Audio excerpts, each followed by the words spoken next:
Thanks for joining us in the Finweek studio today. We're talking about essential technology for startups. Joining me in studio is Sean Weiner from Citrix and Rick Perry from AIGS. Thanks for joining me today. So let's start with you, Sean. If I'm an SMME or a startup, what are the essential systems and technologies that I need in place from the very beginning? Okay, well, I think what is essential is not necessarily the systems that are in place, but your thinking, your planning up front.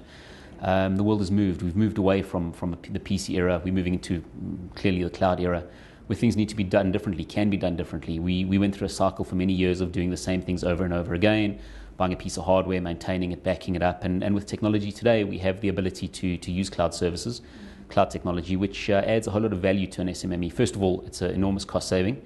Second of all, it adds an extra layer of security at almost no cost to an SMME, which is absolutely essential and oftentimes something that's not thought about. Because often I hear the complaint from SMMEs is starting out, they don't have the resources, they don't have the capital to compete with the bigger corporates straight away. And technology is obviously a huge differentiator in today's environment. So how can SMMEs work around this and be cash conservative yet efficient with technology? Well, I think just picking up on what Sean was saying, Jessica, I think that there's a lot of infrastructure in place today which makes it a lot easier without having to shell out huge sums of money. If we go back a number of years, the availability of the fundamental and basic systems that any company needs to have in place. I mean, if you look at the history of companies, startup companies, I forget what the statistics are, but the failure in the first 2 years of operation is huge. And the biggest single reason for failure is not because it's not a good business or not because it's not a good idea. It's because they just they don't have the cash flow. They're not managing their cash flow. So you have to have certain fundamental systems in place just to manage the basics of the business. Now, the beauty of the technology environment we have today, and we talk about cloud computing as being an environment which enables this, is a lot of systems which are available in the cloud, which become easily affordable to a small company. I was listening to a radio program the other day where, I forget exactly the detail, but this particular company was offering a cloud-based service where it would cost them a couple of $100 a month, and they could have this full functionality of this particular system. Now, that's a huge benefit, which just wasn't available even 5 years ago, probably even 2 years ago. So what cloud gives us and what the technology gives us is that affordability for the small to medium enterprise coming into the business. They still have to have the basics in place. Now it's more affordable for them. And I suppose with the cloud services we have available today, it's also the pay-per-use concept. Correct. Which is helping them. But are SMEs starting out, are they aware of the options available to them? Is there an educational part that's missing? I think a lot of large organizations that are offering the cloud services are targeting the SMEs, and I think the big drive and the big focus is effectively having enterprise class systems which effectively cost millions and millions of rands, if not dollars, to implement, available to an SME at a really small monthly rate. Giving people access to really powerful payroll systems, very powerful HR systems, very powerful cash management systems at little to no cost today. And that's the true power of cloud. So the ability to build an enormous cloud infrastructure and then portion it up to thousands and thousands, if not hundreds of thousands of users at a really low cost, and giving them the power to use an enterprise class system in bite-sized chunks.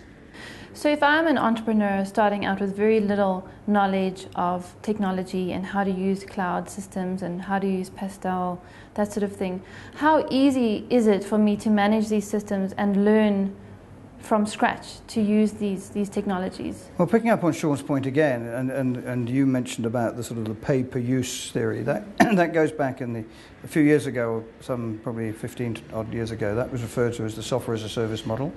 Now that's evolved into the platform as a service model. And basically what that really comes down to is, again, from what Sean said, making world-class, fully integrated systems available on a pay-per-use basis.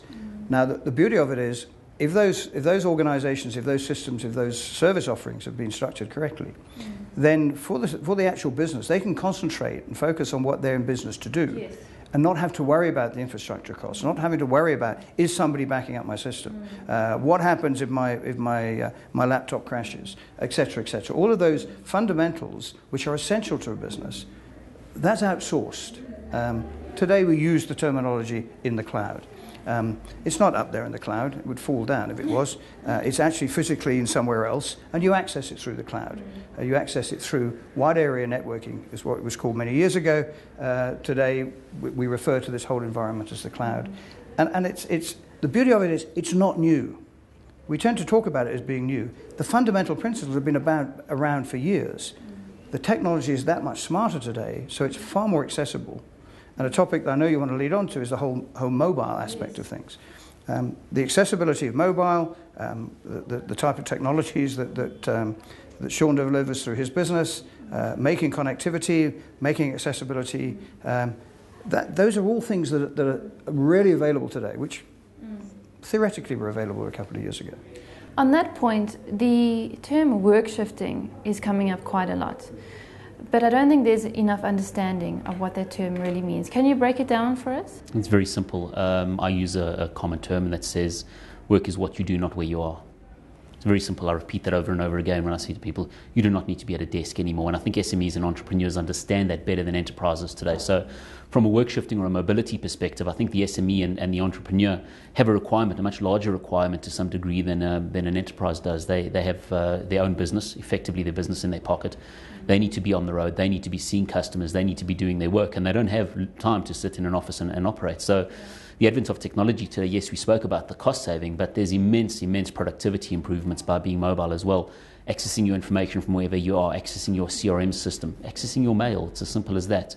Who today doesn't access their mail on some form of mobile device, whether it's a handheld phone or a tablet or a laptop? The idea of sitting behind a desk is very much going away. In the enterprise, the talk is a little bit different. It's about presenteeism. Do you need to be in an office? People need to see you. But I think from an entrepreneur perspective, an SME perspective, it's a lot easier to embrace the whole mobility work shifting. Take your work wherever you go. So when it comes to allowing your employees to work remotely and to be enabled to work off their laptops or their iPads, what do companies need to think about in terms of security and integration and the technology that they should have to enable this? Well, the reality is that to a large extent the company doesn't have to think about it. What they have to think about is finding the right service provider. And the service providers exist. Again, picking up this whole mobility thing, and work is where it is, and the fact that, as we all have, today, smartphones, tablets, or whatever, who does not access their email remotely from a business point of view, and certainly in an SME environment, if you're not doing that, who doesn't do their calculations, who doesn't message people, and it doesn't really matter where you are in the world. The key thing is in making sure that your service provider that offers those services to you actually has got the security in place, has got the bandwidth in place, has got the infrastructure in place. Because there's nothing worse than spending all that money and accessing and equipping yourself, and then you find actually you're having to share the bandwidth with about 200 or 300 other people. What sounds like a great bandwidth actually turns into nothing because you're sharing it with a whole bunch of other people. So it's about carefully choosing a service provider. And doing your research, I would imagine. Clearly doing your research, and then choose the right service provider. Getting back to security, which you mentioned as well, I think people need to understand, and it's a message that needs to come across quite strongly to an SME, in that security is inherent in the cloud. It's not something that you have to add on. If you're working in a proper cloud environment, the information doesn't reside on the physical device. So let's say your finance system, if it resides in the cloud, it's sitting remotely in a completely secure environment. Assuming what Rick said, you've got a good service provider that's providing that security, which you assume it needs to be a check box. So are you saying this whole fear around the security or lack of security in cloud computing, are you saying that's unfounded? Yeah, it's unfounded. Check that your service provider is providing the security, ensure that you're using the correct systems, but think about it, you have your financial systems. As an SME, it's critical to your business. You lose that, you shut your business down. You're carrying a device, the device drops, breaks, or somebody steals it, your information's gone, your business closes down. Stored it in the cloud completely remotely, your endpoint becomes completely irrelevant, your device becomes irrelevant.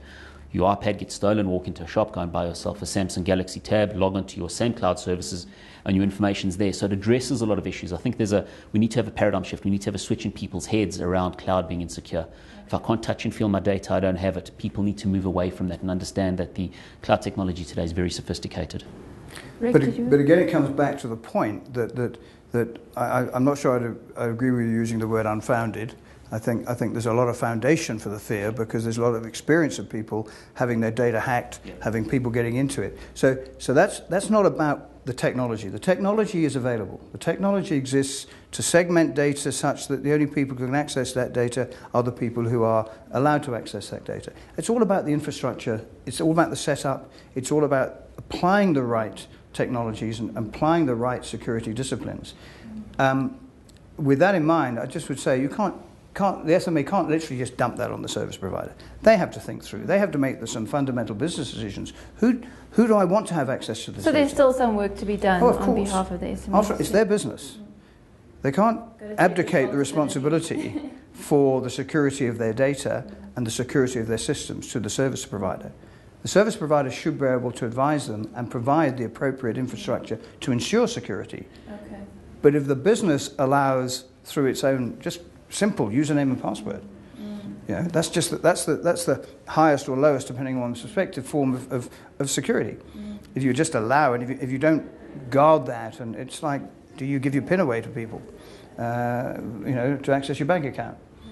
Not if you're sensible. Okay, well, we'll have to wrap it up there. But clearly, if you can get the mix right and if you do your research, technology can be an essential advantage and an essential differentiator for SMEs. Thanks for joining us in the Finweek studio, and thank you to my guests, Sean Wayner and Rick Perry.